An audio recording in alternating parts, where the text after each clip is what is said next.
ரொம்ப டயர்டா இருக்கு. இயற்கையான டேட்ஸ், பாதாம், பிஸ்தா, கேஷு அண்ட் ஹனி கொண்டு தயாரிக்கப்பட்ட லயன் டேட் நட் பைட்ஸ். இனிமே கண்ணை மூடிட்டு கடலை எண்ணெய் வாங்கலாம். ஏன்னா மந்த்ரா கடலை எண்ணெய் இதயத்தின் தயாரிப்பு. வறுக்க, பொரிக்க, ஏன் எல்லா சமையலுக்கும் மந்த்ரா தான். மந்த்ரா கடலை எண்ணெய், அபார ருசி, ஆரோக்கியமான உடல் நலம்.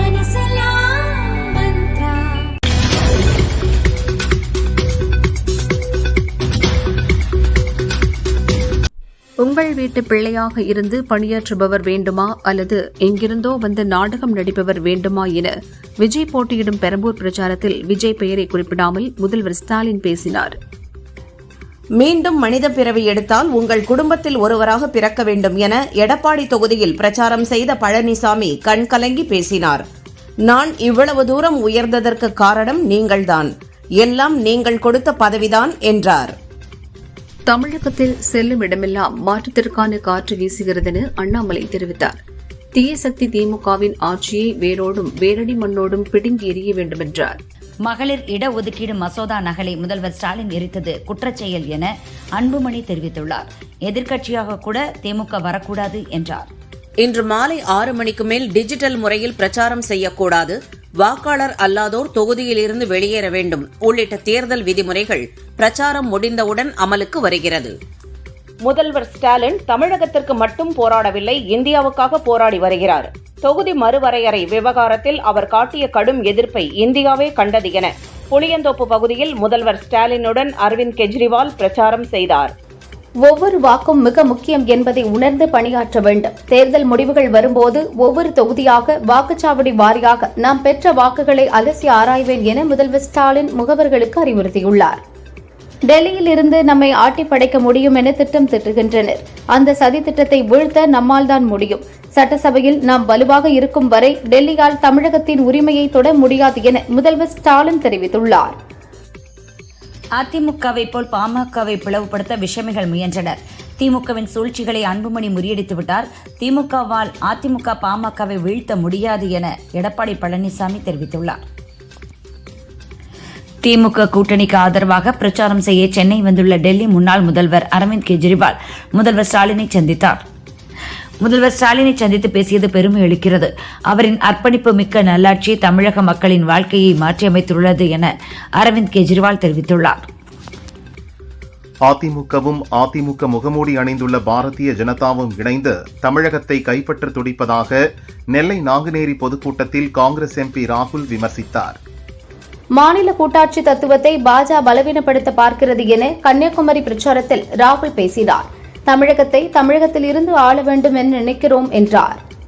சுயமரியாதை அடையாளங்களை சட்டங்கள் உறுதி செய்துள்ளன, மாநிலங்களுக்கு சம உரிமை உண்டு என தூத்துக்குடி பிரச்சாரத்தில் ராகுல் பேசினார். ஒவ்வொரு மாநிலங்களுக்கும் தனித்தனி வரலாறு, கலாச்சாரம், அடையாளங்கள், ஆசைகள் உள்ளது என்றார். கடும் உழைப்பும் நுண்ணறிவும் கொண்டவர்கள் தமிழர்கள். அப்துல் கலாம் உள்ளிட்டோர் பிறந்த மண் தமிழகம் என கிருஷ்ணகிரி பிரச்சாரத்தில் ஆந்திர முதல்வர் சந்திரபாபு பேசினார். பெண்கள் இடஒதுக்கீடு மசோதாவுக்கு எதிராக திமுக மற்றும் காங்கிரஸ் தரப்பு எடுத்துள்ள நிலைப்பாடு பெண்களுக்கு எதிரான துரோகம். இதற்கு எதிர்ப்பு தெரிவிப்பது அரசியல் நோக்கத்திற்காக மட்டுமே என என்டிஏ கூட்டணிக்கு ஆதரவாக பிரச்சாரம் மேற்கொள்ள தமிழகம் வந்துள்ள ஆந்திர முதல்வர் சந்திரபாபு நாயுடு கூறினார்.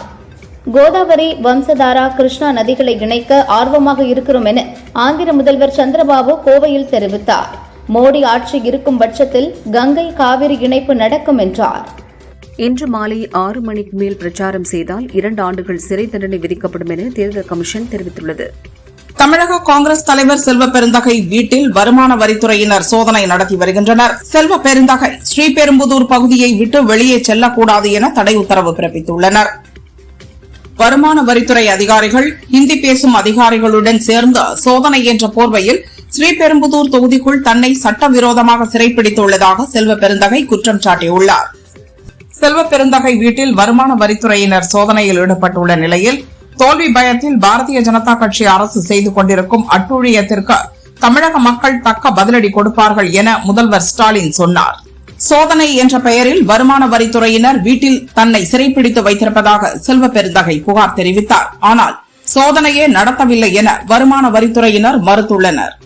தன்னை வீட்டுக்குள்ளே முடக்கி வைத்ததாக கூறிய செல்வ பெருந்தகை வெளியே வந்த பத்திரிகையாளர் சந்திப்பு நடத்துவதிலிருந்து அவர் கூறியது பொய் என்பது உறுதியாகி இருக்கிறது. பள்ளி செல்லும் குழந்தை போல சாக்கு சொல்லி மாட்டிக்கொண்டுள்ளார் என அண்ணாமலை விமர்சித்துள்ளார். அரசியல் வேறு, நடிப்பு வேறு. அரசியல் என்றால் வண்டி மீது அமர்ந்து கொண்டு கை அசைப்பது அல்ல, களத்தில் வந்து நேர்மையோடு போராட வேண்டும் என சென்னையில் விஜயை விமர்சித்து அண்ணாமலை பிரச்சாரம் செய்தார். பணம் அரசியலாகும் போது அங்கு பண்பாடு ஒழுக்கம் செத்து போகும்.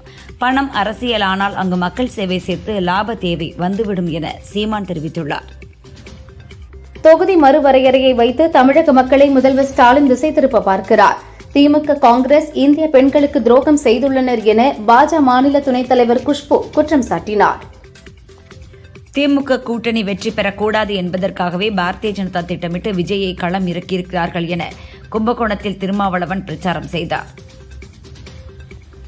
மக்கள் நலனில் அக்கறை இல்லாதவர் ஸ்டாலின் என சேலம் பிரச்சாரத்தில் பழனிசாமி குற்றம் சாட்டினார்.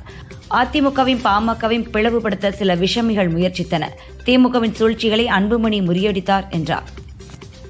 சட்டசபை தேர்தலில் அன்புமணியின் துரோக கும்பலுக்கு யாரும் வாக்களிக்க வேண்டாம் என பாமக நிறுவனர் ராமதாஸ் தெரிவித்துள்ளார். அன்புமணியின் நோக்கம் மக்களுக்கு நல்லது செய்வது அல்ல, பணம் சம்பாதிப்பதுதான் என்றார்.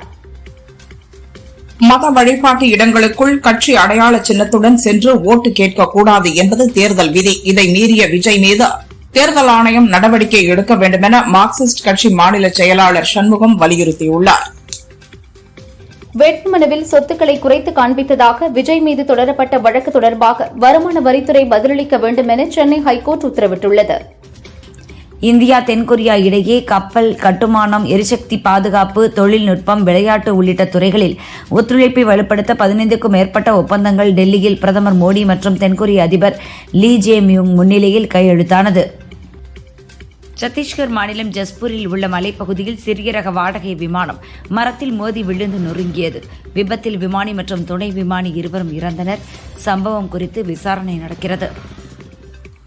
இலங்கை சென்றுள்ள இந்திய துணை ஜனாதிபதி CP ராதாகிருஷ்ணனை அந்நாட்டு தொழிலாளர் காங்கிரஸ் தலைவர் செந்தில் தொண்டமான் சந்தித்தார். அங்குள்ள இந்திய வம்சாவளியைச் சேர்ந்த குடும்பத்தினருக்கு தேவையான உதவிகள் செய்ய கோரிக்கை விடுத்தார். இந்திய முப்படைகளின் தலைமை தளபதி அனில் சௌஹான் முதல் முறையாக பிரிட்டனுக்கு 3 நாள் அரசுமுறை பயணம் மேற்கொண்டுள்ளார். அந்நாட்டு தலைமை தளபதி ரிச்சர்ட் நைட்டனை சந்தித்து இரு நாடுகள் இடையேயான ராணுவ பயிற்சி செயல்பாடுகள் குறித்து அனில் சௌஹான் ஆலோசித்தார். ஏப்ரல் 22ஆம் தேதியுடன் இருவார கால போர் நிறுத்தம் முடிவுக்கு வர உள்ளது. இந்நிலையில் அமெரிக்காவுடன் பேச்சுவார்த்தை நடத்த பாகிஸ்தான் செல்வது குறித்து நாங்கள் எந்த முடிவும் எடுக்கவில்லை என ஈரான் அறிவித்துள்ளது. ஜப்பான் இவாதை மாகாணத்தில் சக்தி வாய்ந்த நிலநடுக்கம் ஏற்பட்டது. இது ரிக்டர் அளவுகோலில் 7.4 பதிவானதாகவும் சக்தி வாய்ந்த நிலநடுக்கம் என்பதால் சுனாமி எச்சரிக்கையும் விடுக்கப்பட்டுள்ளது. தமிழகத்தில் பல திட்டங்களை கொண்டு வந்தவர் எனது நண்பர் ஸ்டாலின். டெல்லியில் எங்கள் பள்ளிகள், மருத்துவமனைகளை பார்வையிட்டு இங்கு செயல்படுத்தியவர். எந்தவிதமான ஈகோவும் இல்லாதவர் என புளியந்தோப்பு பிரச்சாரத்தில் கெஜ்ரிவால் பேசினார். அதிமுக ஆட்சிக்கு வந்தால் மோடி வித்தை தான் நிகழும். மோடி வித்தை என்பது மாநில கட்சிகளை அழிப்பதுதான். பாரதிய ஜனதாவால் அதிமுக அழிக்கப்படும் என திருமாவளவன் கூறியுள்ளார். என்னதான் இயக்குனர் ப. ரஞ்சித் பொற்கொடிக்கு ஆதரவு கொடுத்தாலும் திருவிக நகர் தொகுதியில் எனக்குத்தான் வெற்றி என திமுக வேட்பாளர் ரவிச்சந்திரன் தெரிவித்துள்ளார். எதுக்குதான் மகளிர் இடஒதுக்கீடு மசோதாவை எதிர்க்கிறார்கள், ஒண்ணுமே புரியலையே என பல்லாவரம் பிரச்சாரத்தில் அண்ணாமலை பேசினார். மகளிருக்கு திமுக, காங்கிரஸ் செய்த அநீதியை பெண்கள் சட்டசபை தேர்தலில் திருப்பித் தரணும் என்றார். திமுகவில் 23 கட்சிகளை இணைத்து மெகா கூட்டணியை அமைத்திருக்கிற ஸ்டாலின் ஆட்சிதான் அமையும் என திருக்கோவிலூர் பிரச்சாரத்தில் பிரேமலதா பேசினார். 2வது முறையாக ஆட்சி அமைப்பார் என்றார். அதிமுக முன்னாள் அமைச்சர்கள் 7 பேருக்கு எதிராக திமுக MP கிரிராஜன் தாக்கல் செய்த வழக்கை சென்னை ஹைகோர்ட் தள்ளுபடி செய்துள்ளது. விஜய்க்கு அவரது ரசிகர்கள் ஓரளவு வாக்களிப்பார்கள் என திமுக செய்தி தொடர்பாளர் இளங்கோவன் தெரிவித்தார். அரசியலில் சிவாஜி கணேசனுக்கு வராத கூட்டமா, நடிகர் வடிவேலுக்கு வராத கூட்டமா என கேட்டார். தமிழகத்தில் உள்ள அனைத்து தொகுதிகளிலிருந்து இதுவரை 1212 கோடி மதிப்பிலான ரொக்கம், போதைப் பொருட்கள், மதுபானங்கள், தங்கம், வெள்ளிப் பொருட்கள், இலவசங்கள் தேர்தல் பறக்கும் படையினரால் பறிமுதல் செய்யப்பட்டுள்ளதாக தேர்தல் ஆணையம் தெரிவித்துள்ளது. இன்னும் இருக்கிற 2 நாட்களும் ஈடுபாட்டுடன் உழையுங்கள், கடலையே தாண்டிவிட்டீர்கள், கரைதான் இருக்கிறது என சீமான் நாதக நிர்வாகிகள் தொண்டர்களை உற்சாகப்படுத்தியுள்ளார். என்றைக்கும் மண்ணை ஆள வேண்டும் என்று நினைப்பவர்கள் மக்களின் மனதை வெல்ல வேண்டும் என்று கூறியுள்ளார். ஜப்பானில் ஏற்பட்ட நிலநடுக்கத்தால் குஜி துறைமுகத்தில் சுனாமி அலைகள் தாக்கின. எனினும் சேதம் குறித்து இதுவரை தகவல் வெளியாகவில்லை. மீண்டும் சக்தி வாய்ந்த நிலநடுக்கம் ஏற்படக்கூடும் என எச்சரிக்கப்பட்டுள்ளதால் ஜப்பான் மக்கள் பீதி அடைந்துள்ளனர். பாரதிய ஜனதா தனது ஜென்ம விரோதியாக கெஜ்ரிவாலை பார்க்கிறது. ஆனால் எந்த அச்சுறுத்தலுக்கும் அஞ்சாதவர் கெஜ்ரிவால். தற்போது பாரதிய ஜனதா அதிமுக கூட்டணிக்கு எதிராக தமிழகத்திற்கு பிரச்சாரம் செய்ய வந்துள்ளார் என புளியந்தோப்பு பிரச்சாரத்தில் முதல்வர் ஸ்டாலின் கூறினார். சிங்க பெண்மணி லேடி துரந்தர் அன்னியார் பிரேமலதா திமுக கூட்டணியில் இருந்து கொண்டு எல்லாத்தையும் போட்டு உடைத்து விட்டார் என கஸ்தூரி தெரிவித்தார். திமுக கூட்டணியில் இருந்தாலும் பழைய பாசம் போகாமல் தேசிய ஜனநாயக கூட்டணிக்காக வாக்கு சேகரிக்கிறார் என்றார். அனைவரும் அழைத்தார்கள், ஆனால் நான் நல்லவர் பக்கத்தில் இருக்க வேண்டும் என்பதால் தாவேக்கவில் இணைந்தேன் என தாவேக்கவில் இணைந்தது குறித்து செங்கோட்டையன் கூறியுள்ளார். இந்த சினிமா என்பது ஒரு அற்புதமான கூட்டு குடும்பம் போல உங்களை இணைப்பதற்கு இருக்கிறது என கமல்ஹாசன் தெரிவித்தார். பக்கத்து சீட்டில் உள்ளவர்கள் என்ன ஜாதி என கேட்காத ஒரு அற்புதமான கோவில் சினிமா என்றார். இந்த தேர்தலை பொறுத்தவரை கருணாநிதி குடும்பத்திற்கு மூடு விழா தேர்தல். ஏன் கருணாநிதி குடும்பம் மட்டும்தான் ஆட்சிக்கு வர வேண்டுமா என எடப்பாடி தொகுதியில் பிரச்சாரம் செய்த பழனிசாமி கேள்வி எழுப்பினார். மகளிர் இடஒதுக்கீடு உள்ளிட்ட மத்திய அரசு எது கொண்டு வந்தாலும் ஸ்டாலின் தோல்வி பயத்தால் மக்களை திசை திருப்பும் செயல்களில் ஈடுபடுகிறார் என குஷ்பு குற்றம் சாட்டியுள்ளார். ஒரு முதல்வருக்கு இது நல்லது இல்லை என்றார். அரசியல் ஒரு சாக்கடை என்று கூறுகிறார்கள். ஆனால் நம் பிள்ளைகளின் எதிர்காலத்தை நிர்ணயிப்பது அரசியல்தான். அனைவரும் நல்ல வேட்பாளருக்கு வாக்களிக்க வேண்டும் என நடிகர் ரஞ்சித் தெரிவித்துள்ளார். டெல்லியிலே நான் உங்களுடைய போர் வீரன். தமிழகத்திற்கும் தமிழ் மண்ணுக்கும் எப்போது தடைகள் வந்தாலும் முதலிலே நின்று போரிட்டு பாதுகாக்கிற போர் வீரனாக நான் இருப்பேன் என தூத்துக்குடி பிரச்சாரத்தில் ராகுல் பேசினார். மகளிர் இடஒதுக்கீட்டை நிறைவேற்ற முடியவில்லை என பிரதமர் வருத்தப்படுகிறார் என குஷ்பு தெரிவித்தார். ஆனால் முதல்வர் வெடிவெடித்து கொண்டாடுகிறார். முதல்வரின் வீட்டில் உள்ள பெண்களுக்கு ஒரு நியாயம், சாமானிய பெண்களுக்கு ஒரு நியாயமா என கேட்டார். பழனிசாமி 2 வாரத்தில் தமிழக முதல்வர் ஆவார் என சேலம் பிரச்சாரத்தில் அன்புமணி பழனிசாமியை ஆதரித்து பேசினார். பழனிசாமி முதல்வரானால்தான் பெண்களுக்கு பாதுகாப்பு கிடைக்கும் என்றார். விருதுநகர் அருகே பட்டாசு ஆலை வெடிவிபத்தில் இறந்தவர்கள் செய்தி வேதனை அளிக்கிறது என இந்திய கம்யூனிஸ்ட் மாநில செயலாளர் வீரபாண்டியன் தெரிவித்துள்ளார். பட்டாசு தொழிலில் விபத்து நடக்காமல் இருக்க பாதுகாப்பு நடவடிக்கைகளை உறுதி செய்ய வேண்டும் என்றார். வருமான தகவலை அதிமுக வேட்பாளர் சுந்தர் சி மறைத்ததாக மதுரையைச் சேர்ந்த மனுதாரர் சசிகலா தொடர்ந்த வழக்கை சென்னை ஹைகோர்ட் தள்ளுபடி செய்து வருமான வரித்துறையை அணுக உத்தரவிட்டுள்ளது. பங்குதாரராக உள்ள நிறுவனங்களின் விவரங்களை வேட்புமனுவில் சுந்தர் சி மறைத்ததாக மனுதாரர் வழக்கு தொடர்ந்துள்ளார். விருதுநகர் பட்டாசு ஆலை விபத்தில் இறந்தவர்களுக்கு ஆழ்ந்த இரங்கல் என கன்னியாகுமரி பிரச்சாரத்தில் ராகுல் தெரிவித்தார். சில ஆண்டுகளுக்கு முன் கன்னியாகுமரியில் இருந்து காஷ்மீர் வரை நடைபயணம் சென்றேன் என்றார். மக்கள் நீதி மய்யம் தலைவர் கமல்ஹாசன் குரலில் தலைவன் இருக்கின்றான் என்ற பெயரில் தேர்தல் பிரச்சார பாடலை கமல்ஹாசன் வெளியிட்டார். கருத்து கணிப்புகள் மக்கள் கணிப்பு என எதிலும் நாம் தான் வெல்வோம் 200 படைப்போம் வரலாறு என முதல்வர் ஸ்டாலின் தெரிவித்துள்ளார். தாவிக வேட்பாளர் மரிய வில்சனை ஆதரித்து விஜய் ரோட் ஷோ சென்றபோது தொண்டர்கள் எம்ஜிஆர் சிலை மற்றும் செங்கோல் வழங்கினர். எம்ஜிஆர் சிலையை வாங்கிய விஜய் உடனே முத்தமிட்டார். காலையில் இருந்து இரவு வரை பொய்யை பேசுவது மட்டுமே தங்களது முழுநேர வேலையாக வைத்திருப்பவர் தாவிக வேட்பாளர். அவரை நீங்கள் நிராகரிக்க வேண்டும் என ஆதவ் அர்ஜுனாவை விமர்சித்து வில்லிவாக்கத்தில் அண்ணாமலை பிரச்சாரம் செய்தார். கோவை தெற்கு தொகுதி தாவேக வேட்பாளர் செந்தில்குமார் ரேஸ்கோர்ஸ் பகுதியில் ரோபோவை பயன்படுத்தி புதுமையான முறையில் ஓட்டு சேகரித்தார். அந்த வழியாக வாக்கிங் சென்றவர்களும் வாகன ஓட்டிகளும் ரோபோவுடன் செல்ஃபி எடுத்து மகிழ்ந்தனர். தமிழகத்தின் உளவுத்துறை ஐஜி மாற்றப்பட்டதற்கு திமுக கண்டனம் தெரிவித்துள்ளது. தேர்தல் நடத்தை விதிகளுக்கும் ஐஜி மாற்றத்திற்கும் என்ன தொடர்பு இருக்கிறது? மக்கள் பிரதிநிதித்துவ சட்டத்தை தவறாக பயன்படுத்தி தமிழகத்தில் உள்ள அதிகாரிகள் மாற்றப்படுகின்றனர் என குற்றம் சாட்டியுள்ளது. எங்கள் வீட்டில் வருமான வரி சோதனை எதுவும் நடைபெறவில்லை என அழகிரி மகள் கயல்விழி தெரிவித்தார். வருமான வரித்துறை சோதனைக்கும் தன் குடும்பத்துக்கும் சம்பந்தம் இல்லை என விளக்கம் அளித்தார். திமுக வேட்பாளர்கள் போட்டியிடும் தொகுதிக்கு சென்று வாக்கு சேகரிக்கிறேன், உதயசூரியனாகவே மாறிவிட்டேன் என விழுப்புரம் பிரச்சாரத்தில் பிரேமலதா பேசினார். கூட்டணி தர்மத்தை மதிக்கிற கட்சி தேமுதிக என்றார். காரைக்குடியில் உள்ள கார்த்தி எம்பி அலுவலகத்தில் பணப்பட்டுவாடா நடப்பதாக வந்த புகாரை அடுத்து பறக்கும் படை அதிகாரிகள் அங்கு சோதனை நடத்தினர். சோதனையில் ரூபாய் 13 லட்சம் பணம் பறிமுதல் செய்யப்பட்டது. கைப்பற்றிய பணத்தை அதிகாரிகள் கருவூலத்துக்கு கொண்டு சென்றபோது பணப்பை பறிக்கப்பட்டது பரபரப்பை ஏற்படுத்தியுள்ளது. தமிழகத்தின் வளர்ச்சியில் அதிமுகவுக்கு மிகப்பெரிய பங்கு உள்ளது. அதிமுக தலைவர்கள் ஒரு காலத்தில் தமிழகத்தின் பிரதிநிதிகளாக இருந்தனர். தங்களது ஊழல் காரணமாக பாரதிய ஜனதா பிடியில் சிக்கியுள்ளனர் என தேர்தல் பிரச்சாரத்தில் ராகுல் கூறினார். சென்னை பொன்னேரி தொகுதியில் ரோட் ஷோவில் ஈடுபட்டிருந்த தாவேக தலைவர் விஜய் திருமணமான கையோடு சாலையோரம் நின்றிருந்த தம்பதியை கண்டதும் வேனில் ஏற்றி வாழ்த்தினார். வாக்குச்சாவடியின் திமுக முகவர்கள் 75,000 பேரிடம் கட்சியின் தலைவர் ஸ்டாலின் ஆலோசனை நடத்தினார். வாக்குச்சாவடி பணிகள் குறித்து முகவர்களுக்கு அறிவுறுத்தினார். கரூர் தொகுதிக்கு உட்பட்ட தான்தோன்றி மலையில் நோட்டீஸ் வழங்குவதில் திமுக அதிமுகவினரிடையே மோதல் ஏற்பட்டது. சமரசம் செய்யப்போன அதிமுக வேட்பாளர் MR விஜயபாஸ்கரை திமுகவினர் தாக்க முயன்றனர். போலீசார் விசாரிக்கின்றனர். நாம் அளிக்கும் வாக்குறுதிகள் வெறும் சொற்களாக அல்ல, செயலால் நிரூபிக்கப்படும் நம்பிக்கையாக இருக்கும் என பாரதிய ஜனதா தலைவர் நயினார் நாகேந்திரன் தெரிவித்துள்ளார். குடும்ப பிரச்சினை என்பதால் விஜய் சங்கீதா விவாகரத்து வழக்கு குறித்து ஊடகங்களில் விவாதிக்கவோ அல்லது செய்திகள் வெளியிடவோ தடை விதிக்க வேண்டும் என்று விஜய் தரப்பில் மனு தாக்கல் செய்யப்பட்டுள்ளது. பட்டாசு ஆலையில் விபத்து நடைபெறுவதை தடுக்க தகுந்த நடவடிக்கைகளை எடுக்க வேண்டும் என பாரதிய ஜனதா மாநில தலைவர் நாகேந்திரன் கூறியுள்ளார். விபத்தில் பாதிக்கப்பட்டவர்களின் குடும்பங்களை நேரில் சந்தித்து ஆறுதல் தெரிவித்தார். சென்னை 7 கிணறு பகுதியில் பறக்கும் படை வாகன தணிக்கையின் போது உரிய ஆவணமின்றி கொண்டு வந்த 18 கோடி ரூபாய் மதிப்பிலான நகைகள் பறிமுதல் செய்யப்பட்டது. அண்ணா நகர், விருகம்பாக்கம், மதுரவாயல் தொகுதிகளில் வாக்கு சேகரித்தேன். மக்களே, நமது அரசின் திட்டங்களை பட்டியலிட்டு எங்க ஓட்டு எப்பவுமே திமுகவுக்குத்தான் என வெற்றியை உறுதி செய்வது மகிழ்ச்சி அளிக்கிறது என முதல்வர் ஸ்டாலின் குறிப்பிட்டார். சென்னை மதுரவாயல் எம்ஜிஆர் நகர் மார்க்கெட் பகுதி கலைஞர் கருணாநிதி நகரில் முதல்வர் ஸ்டாலின் தீவிர ஓட்டு சேகரிப்பில் ஈடுபட்டார்.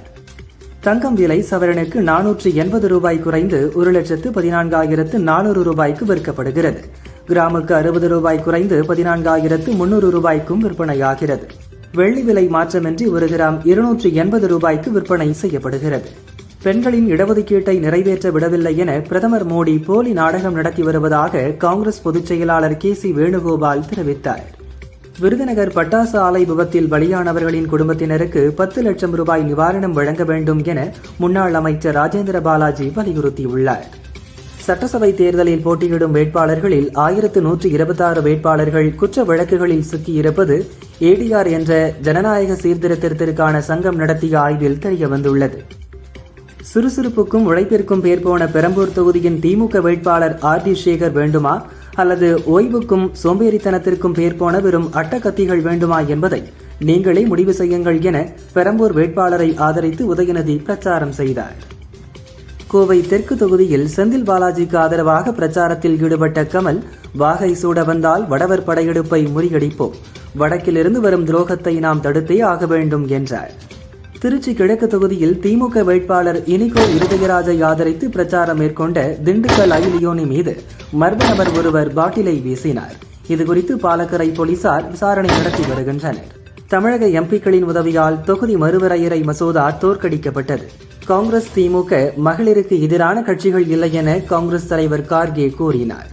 தமிழக சட்டப்பேரவை தேர்தலுக்கான பிரச்சாரம் நாளை மாலை 5 மணியுடன் நிறைவடைகிறது. முதல்வர் ஸ்டாலின் கொளத்தூரிலும், பழனிசாமி எடப்பாடியிலும், விஜய் நந்தனத்திலும் பிரச்சாரத்தை நிறைவு செய்கின்றனர்.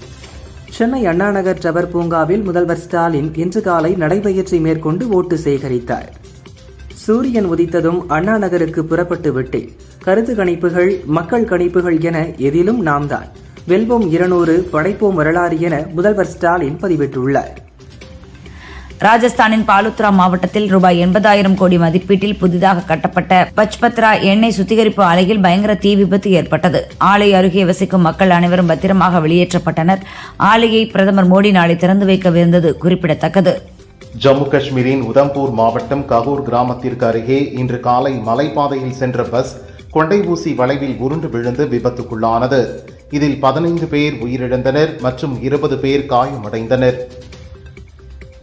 மத்திய பாதுகாப்புத்துறை அமைச்சர் ராஜ்நாத் சிங் 3 நாட்கள் அரசுமுறை சுற்றுப்பயணமாக நாளை ஜெர்மனி செல்கிறார். அந்நாட்டின் பாதுகாப்புத்துறை அமைச்சர் போரிஸ் பிஸ்டோரியஸ் மற்றும் பிற மூத்த தலைவர்களை அவர் சந்தித்து பேச இருப்பதாக பாதுகாப்புத்துறை அமைச்சகம் தெரிவித்துள்ளது. மேற்கு வங்கத்தில் தனது சூறாவளி பிரச்சாரத்துக்கிடையே தெருவோர கடை ஒன்றில் திடீரென காரை நிறுத்தி மசாலா பொரியை ருசித்தார் பிரதமர் மோடி. இது தொடர்பான புகைப்படங்கள் மற்றும் வீடியோவை தனது எக்ஸ் பக்கத்தில் பதிவிட்டார். தமிழகத்தில் அதிமுக வெற்று கூடாக மாறிவிட்டது. பாரதிய ஜனதாவின் கருவியாக மாறி அக்கட்சியிடம் அதிமுக சரணடைந்து விட்டது. அதிபர் டிரம்ப் பிரதமர் மோடியை கட்டுப்படுத்துவது போல் பாரதிய ஜனதா அதிமுகவை கட்டுப்படுத்துகிறது என கன்னியாகுமரி பிரச்சாரத்தில் காங்கிரஸ் எம்பி ராகுல் கூறினார். முருகனின் 5ஆம் படை வீடான திருத்தணி கோயிலில் 11 நாட்கள் நடக்கும் சித்திரை பிரம்மோற்சவ விழா நாளை கொடியேற்றத்துடன் துவங்குகிறது. விழாவின் முக்கிய நிகழ்வான தேரோட்டம் 27ஆம் தேதியும் திருக்கல்யாணம் 29ஆம் தேதியும் நடக்கிறது. 108 திவ்ய தேசங்களில் ஒன்றான ராணிப்பேட்டை ஸ்ரீ யோகலட்சுமி நரசிம்மர் கோயில் கும்பாபிஷேகம் விமரிசையாக நடந்தது. விழாவில் பொதுமக்களுக்கு அனுமதி மறுக்கப்பட்டதால் படிக்கட்டுகளில் நின்று பக்தர்கள் சாமி தரிசனம் செய்தனர்.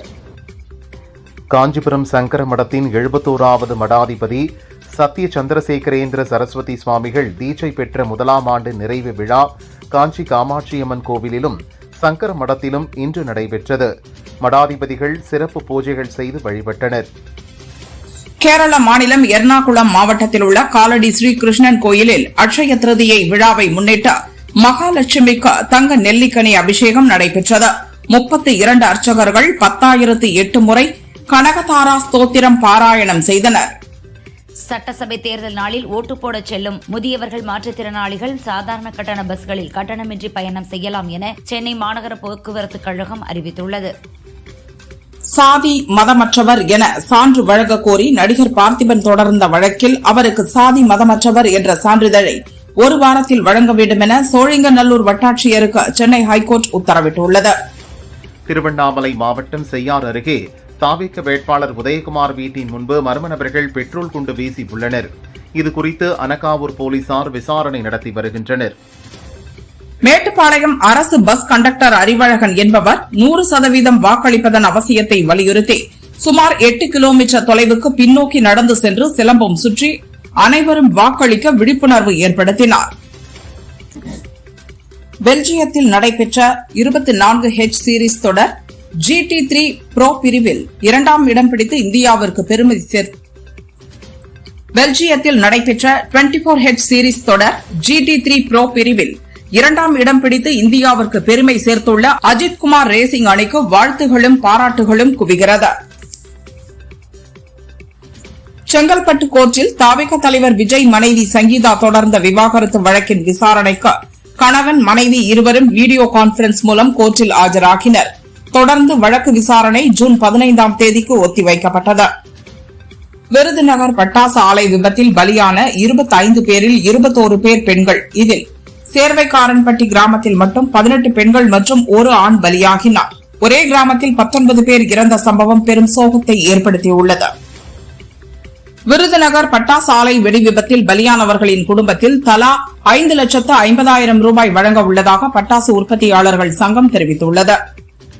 5 மாநில தேர்தல் தேதி அறிவிக்கப்பட்ட மார்ச் 15ஆம் தேதியிலிருந்து இதுவரை 11,000 சட்டவிரோத சமூக வலைதள பதிவுகள் மற்றும் இதர உள்ளடக்கங்கள் மீது நடவடிக்கை எடுத்துள்ளதாக தேர்தல் கமிஷன் தெரிவித்துள்ளது. ஏப்ரல் 23ஆம் தேதி வாக்குப்பதிவை முன்னிட்டு கொடைக்கானல் தூண்பாறை, குணா குகை, பைன் மரக்காடுகள், மோயர் சதுக்கம், வேரிஜம் ஏரி போன்ற சுற்றுலா தலங்கள் மூடப்படும் என அறிவிக்கப்பட்டுள்ளது. கோடை வெயில் கொளுத்தும் சூழலில் சென்னைக்கு குடிநீர் வழங்கும் செம்பரம்பாக்கம், புழல், பூண்டி, சோழவரம் மற்றும் கண்ணன்கோட்டை ஆகிய 5 ஏரிகளில் 70% நீரிருப்பு உள்ளதாக அதிகாரிகள் தெரிவித்தனர். விருதுநகர் பட்டாசு ஆலை வெடி விபத்தில் பலியானோருக்கு நிவாரண நிதி வழங்குவதில் தேர்தல் ஆணையம் இன்னும் முடிவெடுக்காத நிலையில் நிவாரண நிதி வழங்கப்படும் வரை உடல்களை வாங்கப் போவதில்லை என இறந்தவர்களின் குடும்பத்தினர் தெரிவித்துள்ளனர். தமிழகத்தின் மேற்கு தொடர்ச்சி மலை மாவட்ட பகுதிகள் மற்றும் தென் மாவட்டங்களின் கடலோர பகுதிகளில் இன்றும் நாளையும் மிதமான மழை பெய்ய வாய்ப்புள்ளதாக வானிலை ஆய்வு மையம் தெரிவித்துள்ளது. விருதுநகர் பட்டாசு ஆலை வெடிவிபத்தில் உயிரிழந்தோர் எண்ணிக்கை 25ஆக அதிகரித்துள்ளது. 20 பேரின் உடல்கள் அடையாளம் காணப்பட்டு பிரேத பரிசோதனை செய்யப்பட்டுள்ளது.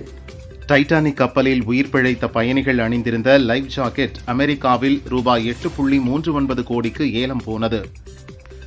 அமெரிக்க போர்க்கப்பல்கள் மீது பதிலடி தாக்குதல் நடத்தியதாக ஈரான் அறிவித்துள்ளது. தங்களின் சரக்கு கப்பலை அமெரிக்கா சிறைப்பிடித்த செயல் கடற்கொள்ளை என்றும் விமர்சித்தது. அமெரிக்க போர்க்கப்பல்களின் முற்றுகை நீடிக்கும் வரை ஹார்முஸ் நீரிணையை திறக்க மாட்டோம் என்று ஈரான் திட்டவட்டமாக தெரிவித்துள்ளது. IPL வரலாற்றில் முதல் 6 போட்டிகளில் தொடர் வெற்றி பெற்ற முதல் அணி என்ற சாதனையை கேப்டன் ஸ்ரேயாஸ் ஐயர் தலைமையிலான பஞ்சாப் கிங்ஸ் பெற்றுள்ளது. நடிகர் ராஷ்மிகா சமீபத்தில் நடிகர் விஜய் தேவரகொண்டாவை திருமணம் செய்தார். தற்போது மைசா என்ற படத்தில் கதையின் நாயகியாக நடிக்கிறார். இதில் அவருக்கு சண்டை காட்சிகள் உள்ளன. இதற்காக பாங்காக் சென்ற அவர் அங்கு தற்காப்பு கலைக்கான சண்டை பயிற்சி மேற்கொண்டுள்ளார். நாள் ஒன்றுக்கு 8 மணி நேரம் அவர் பயிற்சி செய்கிறாராம். தெலுங்கு நடிகரான சர்வானந்த் தமிழில் எங்கேயும் எப்போதும் படத்தில் நடித்தார். 2023 ரக்ஷிதா என்பவரை திருமணம் செய்தார். இவர்களுக்கு 2 வயதில் ஒரு மகள் உள்ளார். இவர்களிடையே பிரிவு ஏற்பட்டு பிரிந்து வாழ்வதாக முன்பு செய்தி பரவிய போது அதை அவர் மறுத்தார். இந்நிலையில் இன்ஸ்டாவில் தனது திருமண போட்டோக்களை சர்வானந்த் நீக்கியுள்ளார். இதனால் இவர்கள் திருமண உறவு விஷயம் மீண்டும் விவாதமாகியுள்ளது. மலையாள சினிமாவின் டாப் நடிகர் மோகன்லால் தென்னிந்திய மொழிகளிலும் நடித்துள்ளார். இவர் கூறுகையில், என் பழைய படங்கள் சிலவற்றை பார்க்கும்போது என் கண்கள் கலங்குகிறது. காரணம், அதில் நடித்த பலர் இப்போது உயிருடன் இல்லை. அதை பார்க்கையில் என்னை அறியாமலே கண்ணீர் வந்து விடுகிறது. நானும் ஒரு நாள் போகத்தான் போகிறேன். ஸ்டார் நடிகர் என்றாலும் நானும் சராசரி மனிதன் தானே என்றார். விக்னேஷ் ராஜா இயக்கத்தில் தனுஷ், மமிதா பைஜு நடித்துள்ள கர படம் ஏப்ரல் 30 வெளியாகிறது. இப்பட விழாவில் பேசிய தனுஷ், நாம ஜெயிக்க கடவுள் ஆசிர்வாதம் தேவை. எனக்கு அது இருக்கிறது. இந்த படம் மாஸ், கிளாஸ், ஹீரோ படம் மட்டுமல்ல, இன்டர்நேஷனல் படம். என் மகன்கள் யாத்ரா, லிங்கா முகத்தை பார்த்தால் எனது டென்ஷன் ஓடிவிடும். நான் கரடு முரடான ஆள். என்னை மாற்றியவர்கள் அவர்கள். அந்த பவர் அவங்க கிட்ட இருக்கு. என் உலகம் அவங்கதான் என்றார். காமெடி குணச்சித்திர நடிகராக வலம் வரும் காளி வெங்கட் அவ்வப்போது கதை நாயகனாகவும் நடிக்கிறார். விஜய் கார்த்திகேயன் இயக்கும் பெயரிடப்படாத படத்தில் அடுத்து நடிக்கிறார். ரேஷ்மா முரளிதரன் ஹீரோயின், முக்கிய வேடத்தில் மைம் கோபி, ஜெயபிரகாஷ் நடிக்கின்றனர். பள்ளியை வைத்து அப்பா மகன் பாசக்கதையில் உருவாகிறது. படத்தில் நான் ஹீரோ அல்ல, கதையும் அந்த சிறுவனும் தான் ஹீரோ என்கிறார் காளி வெங்கட்.